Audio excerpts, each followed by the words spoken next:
me again, the Clueless Mrs. And today we're going to shoot my very first episode of the Kitchen Diaries. Basically, I'm going to teach you simple recipes that you can easily do at home to surprise your husband or your family. So I hope that you can learn something from this. Today I'm going to show you how to cook one of my favorite dishes when I was still living with my parents.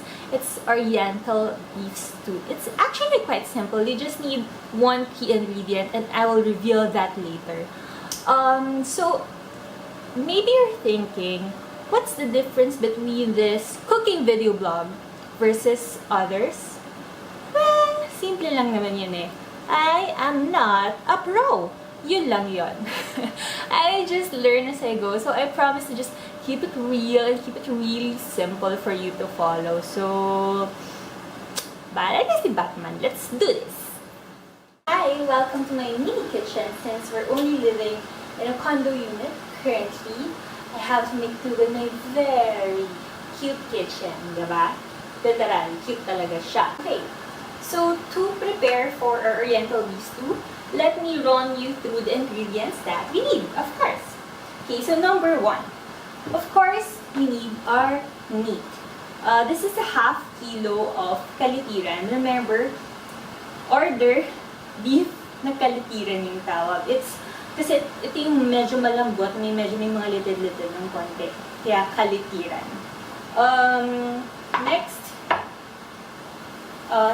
spring onions. Spring onions. Kahit konti lang actually, especially if you're only going to cook ng small amount, like a half kilo. Half of this would do, but since ito na yung konting bundle, I got this. You need konting carrots lang. If you're not a carrot eater, then I suggest huwag na lang. Kasi my kitchen philosophy is, if you don't eat it, don't bother cooking it.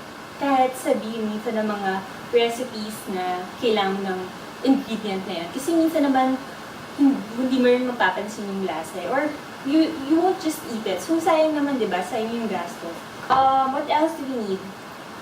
We'll need sesame oil. Siguro kanti lang. This is actually a bit expensive. This is Kumki. I bought this for 149 pesos when I cooked menudo.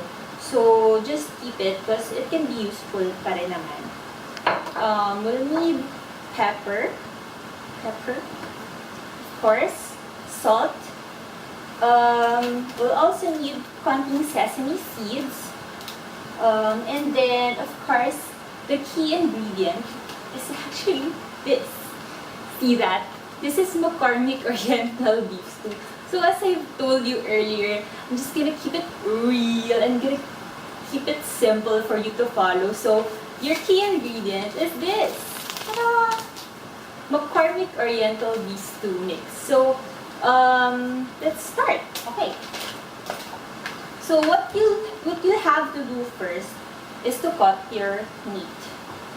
This is to make it easier for you. Make sure na super defrosted yung meat mo. Ako, I made a mistake of hindi ko siya nilabas kaagad kanina. So medyo matigas-tigas pa siya. I have to defrost it through the microwave. But make sure na when you defrost using the microwave, set it na defrost, hindi yung talagang cooking, or else, mukuk talaga yung meat mo, diba? Anyway, okay, so how to cut this? Tatanggalin ko muna yung medyo magkalikit na part because hindi siya fully defrosted. My bad, I'm sorry. But it would be easier if this has been fully defrosted. Ayun, I'm a bad teacher. I'm sorry. Okay, sige. I'm just a normal housewife. Part-time housewife. Okay, so when you cut it, sabi nila, parang kailangan taliwas dun sa edge ng meat, I think. Something like that. Pero, since I'm not a pro, just cut it, diba? It would also help if your knives are talagang matalim. This is konting mapurol. My bad! Again. So, i-cut nyo lang siya according to the proportions that you want. Like, siguro mga ganyan. Pwede na yan. Yan.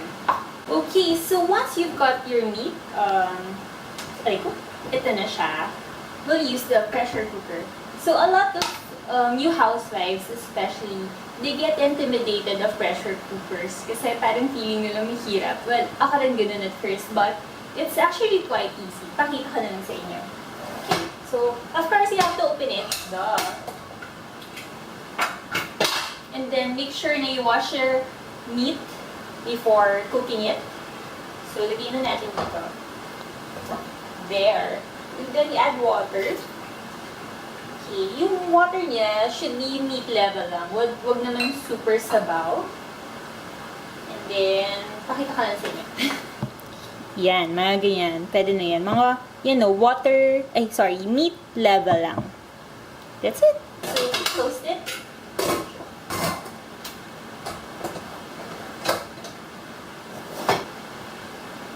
One trick also with the pressure cooker, kailangan yung lutuan niya, yung wet niya, would be almost the same size, if not smaller, dun sa plate mismo, sa hot plate. Or else kasi masusunog yung puwet ng pressure cooker mo. So, be careful of that. Okay, so, we pressure cooker the meat first for about mga 20 to 30 minutes to make sure na malambot talaga yung meat para hindi magiging bubble gum. Okay, so to not waste time while we're waiting for the meat to get soft, to get tender, prep na lang muna tayo the other ingredients that we need for this beef stew. Of course, we need carrots. Again, as I've said, if hindi ka naman talaga mahilig sa carrots, don't bother putting it in. Okay lang. Really. But since ako, medyo gusto ko may something kulay. Oops. Arte lang na. Para colorful. Nilalagyan ko na lang siya ng carrots. But super konti lang rin. Kasi I don't really eat carrots that much. Okay, once you peel them, paano ba to?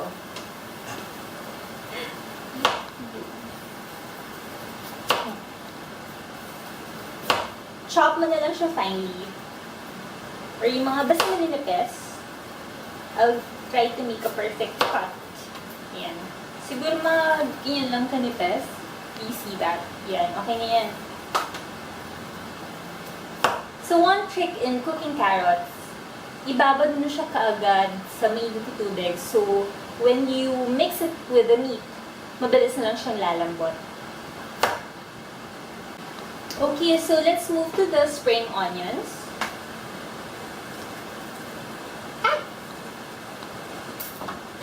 Sabi ko nga, may scissors, diba? Okay. Again, make sure to wash them first.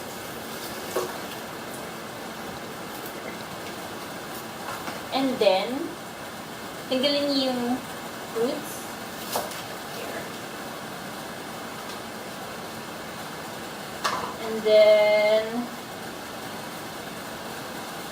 you remove the bullock ones.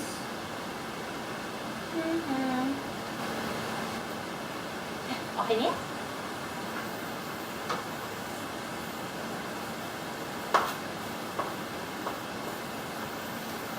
Then you chop it finely. There. You don't need that much. Especially since half kilo nga lang yung beef stew natin for today. So, I think this will do. There.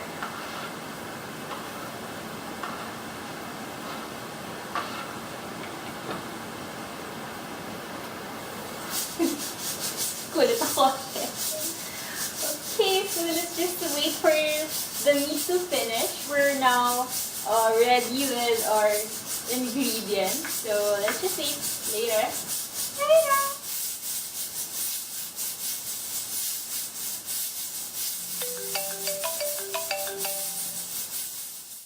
Okay, so after 20 to 30 minutes, pagkatapos na siya, you have to pull it down first before you open it. Because it's gonna be hard. It's gonna be really hard to open it if it's still too hot. Okay. Okay, so now that it's done, we move into a different casserole and we just transfer the meat.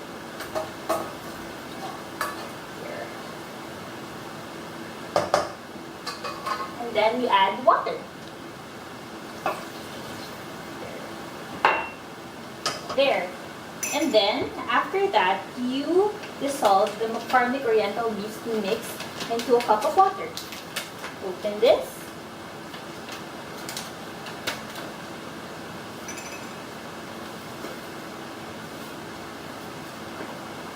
Ouch! And then you mix it with your meat.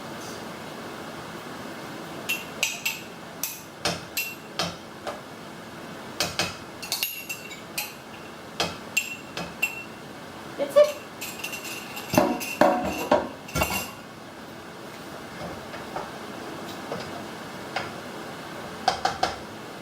Then you cover it and just let it boil, and just to make it a little bit more tender. So while you're waiting for your beef stew to boil, you add your carrots na then, so that your carrots can also get tender.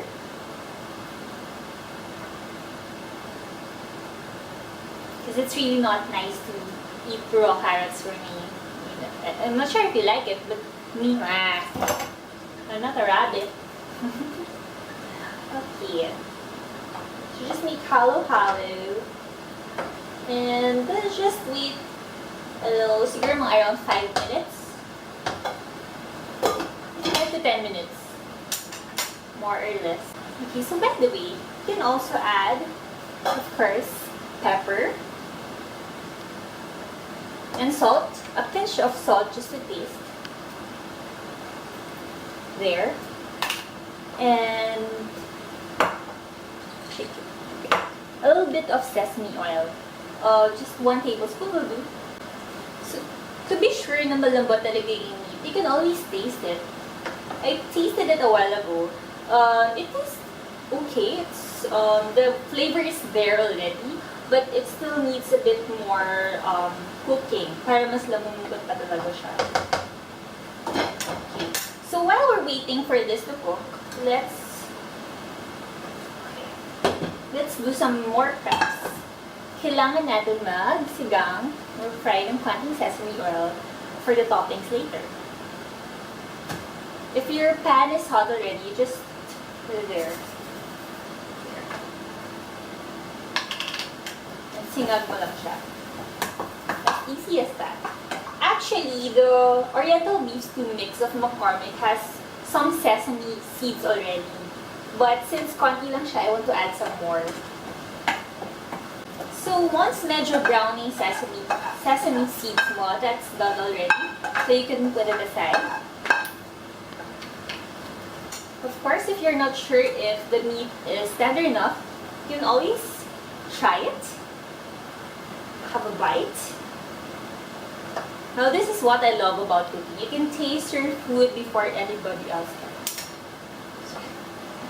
Let's try it.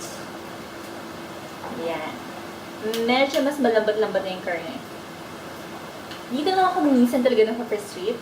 Even if gaano mo nakatagal siya pressure cooker or binoil, medyo matigas pa rin siya, but tiyaga-tiyaga na lang and just taste it.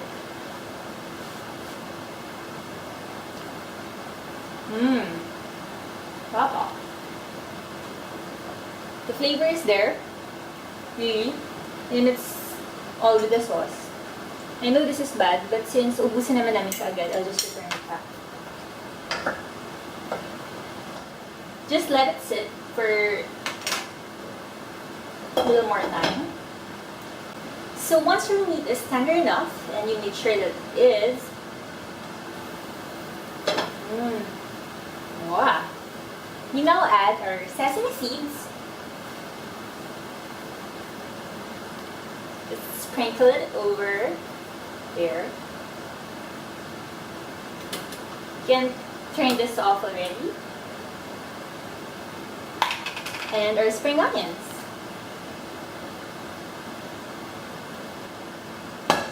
That's it. We're done.